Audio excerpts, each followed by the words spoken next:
Hay decisiones que se toman en un minuto y se cargan durante toda una vida. A veces creemos que irnos resolverá lo que no sabemos enfrentar, que la distancia apagará el dolor, que el tiempo acomodará por sí solo aquello que dejamos roto. Yo pensé eso la noche en que cerré la puerta de mi casa, sin despedirme de nadie. No llevé más que una maleta pequeña, orgullo suficiente para no mirar atrás, y una rabia que entonces me parecía justificada. Caminé hasta perder de vista la calle donde había crecido, y me prometí no volver jamás. Lo cumplí durante 30 años. Lo que no sabía era que uno puede alejarse de una casa, pero no de las preguntas que dejó adentro. Y cuando finalmente regresé, descubrí que la historia que me acompañó toda la vida no era la verdadera. Me llamo Ricardo. Tengo 71 años, y durante mucho tiempo me definí por lo que había dejado atrás, no por mis trabajos, no por las ciudades donde viví, no por las personas que conocí en el camino, sino por aquella casa de barrio humilde, de la que me fui siendo joven, y a la que juré no regresar. Crecí en una familia sencilla. Mi padre, Esteban, era un hombre duro, trabajador, formado en una época donde el cariño rara vez se decía, y casi siempre se confundía con disciplina. No recuerdo haberlo visto descansar mucho. Salía antes de amanecer, volvía cansado, hablaba poco, y esperaba que todo funcionara, sin tener que pedirlo 2 veces.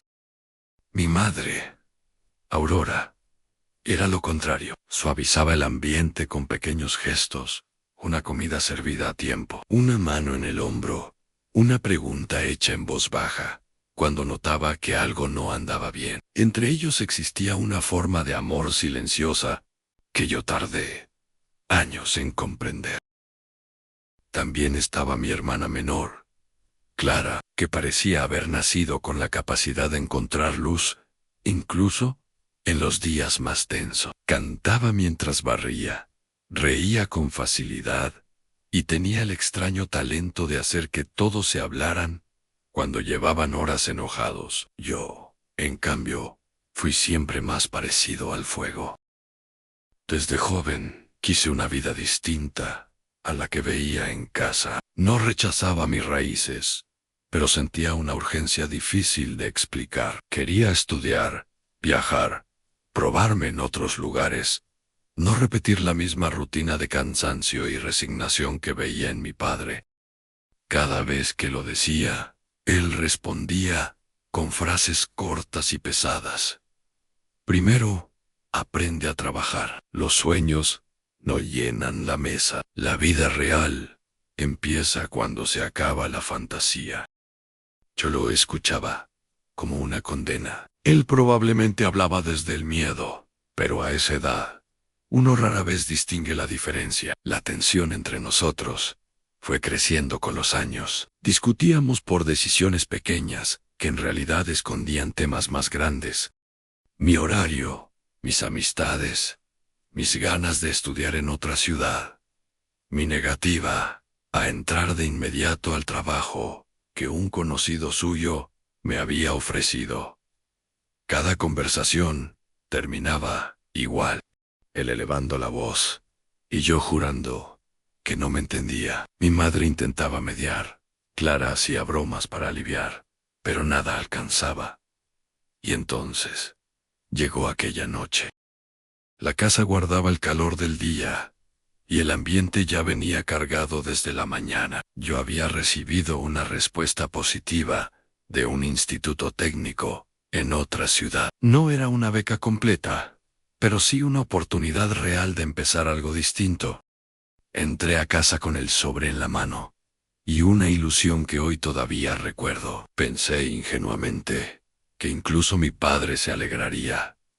La conversación comenzó tensa y terminó peor. Él dijo que no había dinero para caprichos, y yo respondí que buscaría trabajo.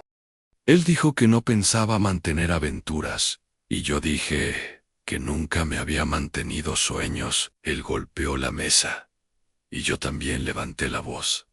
No recuerdo cada palabra. En las discusiones fuertes, los detalles se borran, y solo queda la sensación de incendio. Si recuerdo una frase que me atravesó como si definiera todo lo que yo creía vivir. Mientras vivas en esta casa, harás lo que yo diga. La escuché como una sentencia, no como el desahogo de un hombre superado por el miedo, ni tampoco como la torpeza de alguien que no sabía hablar distinto, sino la escuché como prueba final de que nunca me había visto de verdad. Respondí algo cruel, de esas frases que se dicen una vez y luego persiguen años enteros. Le dije que prefería no tener padre antes que seguir viviendo bajo sus órdenes. Mi madre lloró. Clara me pidió que me calmara, y yo no escuché a nadie.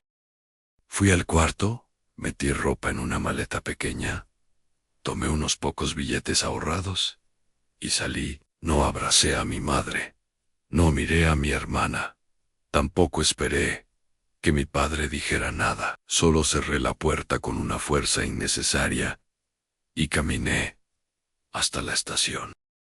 Esperé que alguien saliera detrás de mí y que me llamaran o que me detuvieran, pero nadie lo hizo, y convertí ese silencio en prueba de que no les importaba. La vida lejos de casa no fue épica ni sencilla. Trabajé en lo que apareció en almacenes, talleres, construcción, transporte.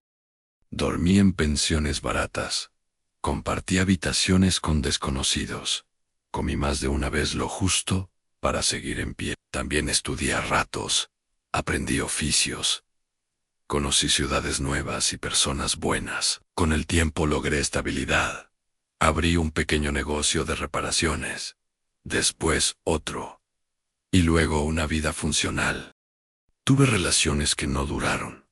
Amistades sinceras y temporadas mejores que otras. Pero nunca construí algo completamente profundo. Siempre había una parte de mí viviendo en defensa, lista para irse antes de que algo doliera demasiado. Eso también lo heredé de aquella noche. Mi madre escribió algunas cartas los primeros años. Yo respondí pocas, siempre con distancia, sin dar demasiados detalles. Después, dejaron de llegar. Supuse que se cansó. Clara logró contactarme un par de veces por teléfono. Me hablaba de cosas simples. Evitaba el pasado. Preguntaba si estaba bien. Yo mantenía la conversación breve. No quería abrir ninguna puerta interior que no supiera cerrar. Sobre mi padre, casi nunca pregunté. Decía que no me importaba, pero en el fondo mentía.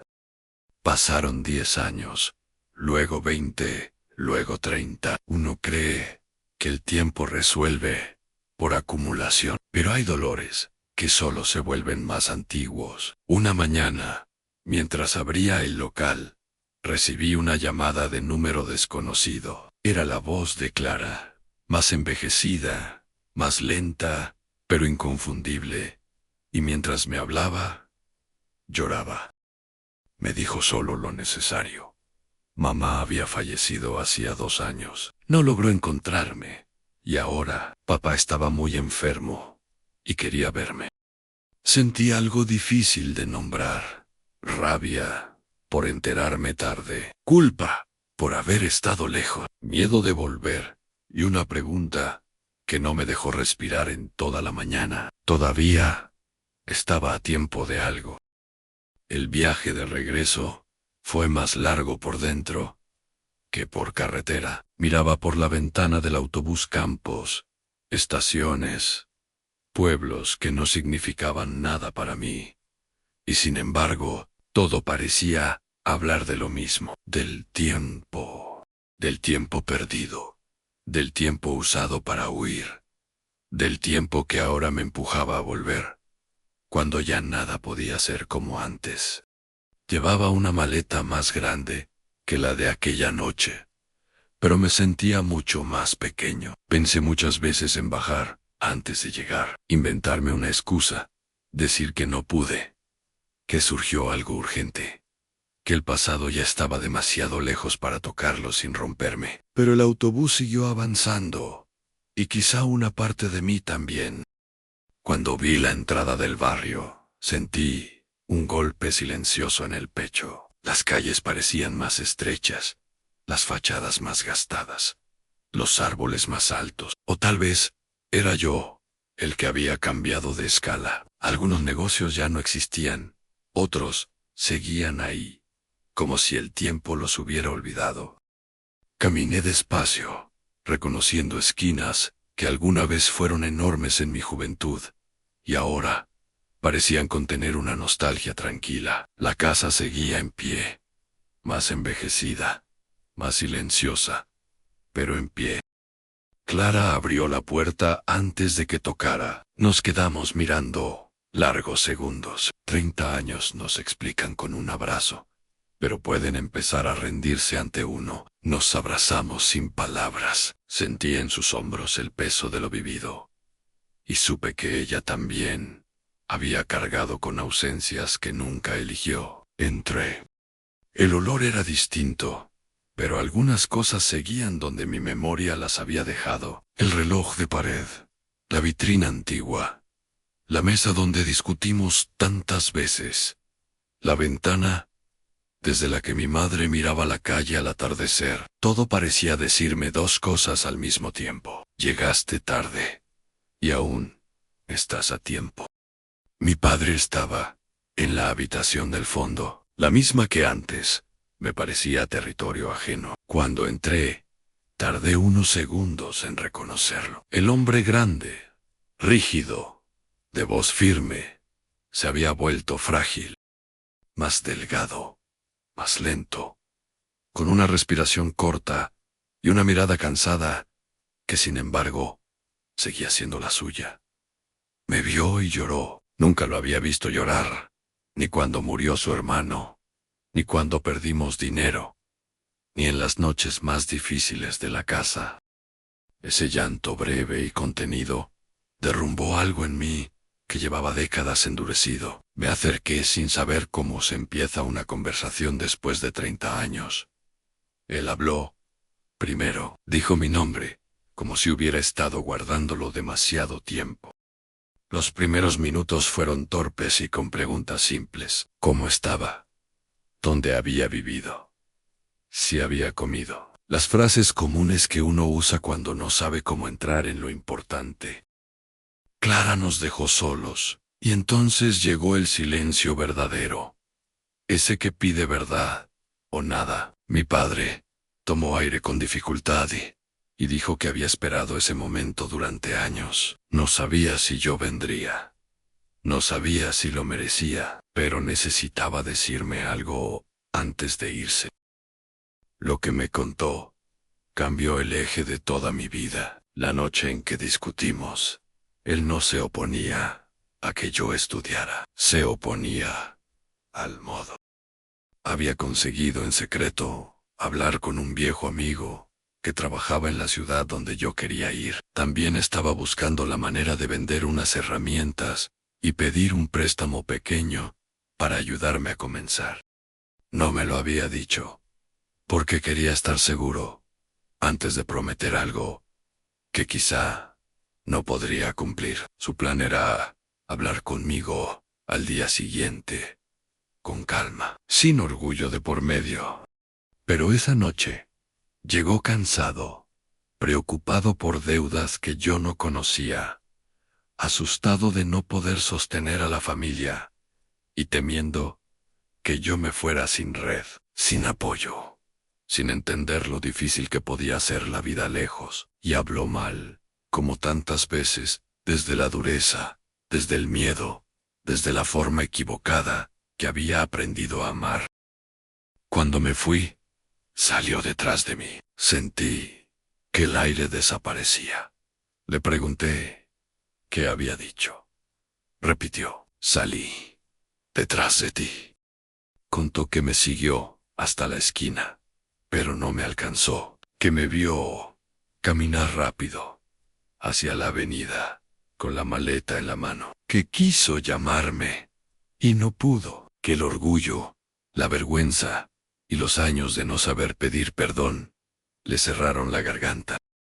Regresó a casa pensando que volvería al día siguiente, después a la semana, después al mes, y luego ya no supo cómo buscarme, sin enfrentarse a su propia culpa.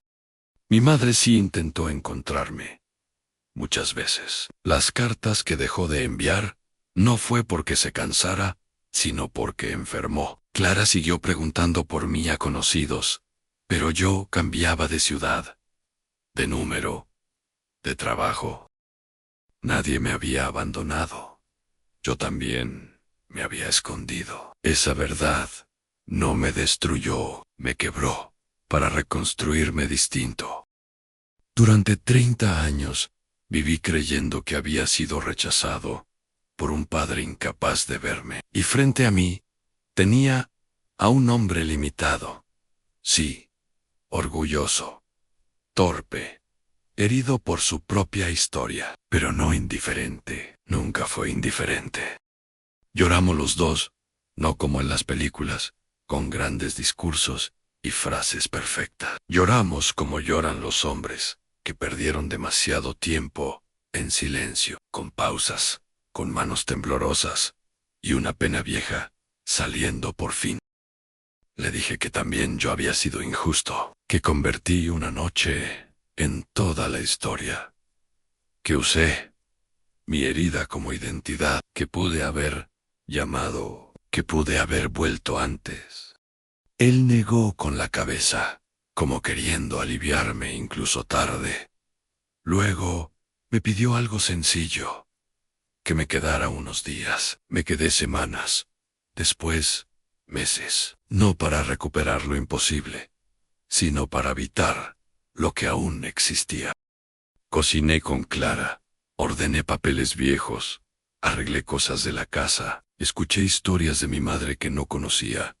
Acompañé a mi padre en tardes silenciosas, donde ya no hacía falta llenar cada espacio con palabras. A veces me pedía que le contara de mis viajes, a veces solo quería que me sentara cerca.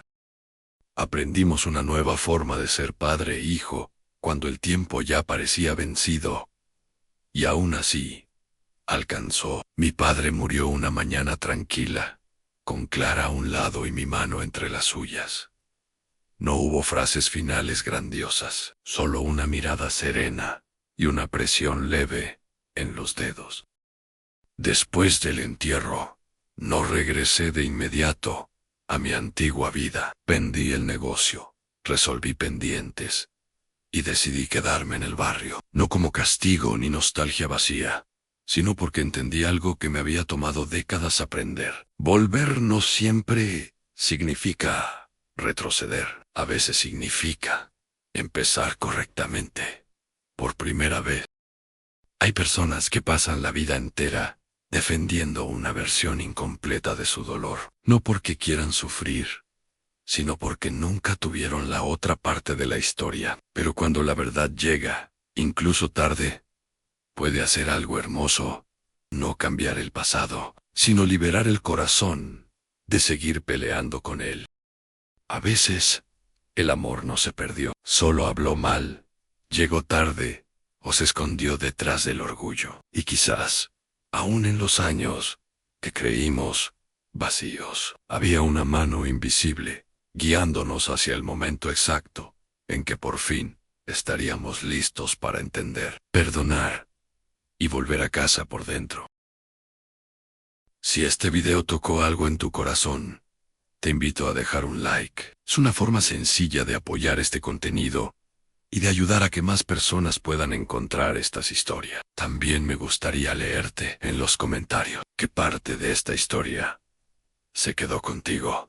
Y si sientes que este tipo de historias te acompañan, te hacen reflexionar, o simplemente te hacen sentir menos solo, puedes suscribirte al canal. Aquí siempre habrá un espacio para detenernos un momento, recordar y volver a lo verdaderamente importante. Gracias por estar aquí.